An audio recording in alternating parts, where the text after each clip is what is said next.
Hello friend, দেখো আমি আজ তেলাপিয়া মাছ বানাবো। তো মাছটাকে ভালো করে ধুয়ে নুন হলুদ মেখে রেখেছি। তারপরে এখন মাছটাকে আমি ভেজে নেব।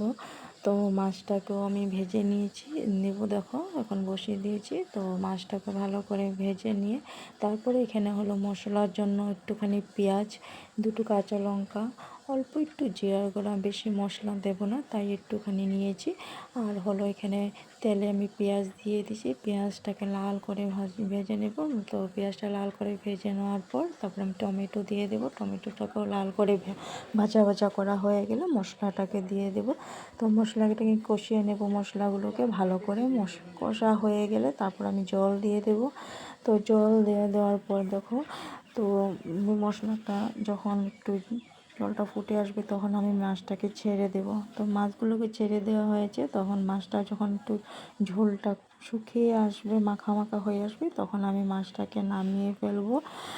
তো দেখো মাছটাকেও নামিয়ে ফেললাম। তো টমেটো পেঁয়াজ দিয়ে আমি যে মাছটা বানিয়েছি কেমন হলো প্লিজ বন্ধুরা তোমরা জানিও। বাই।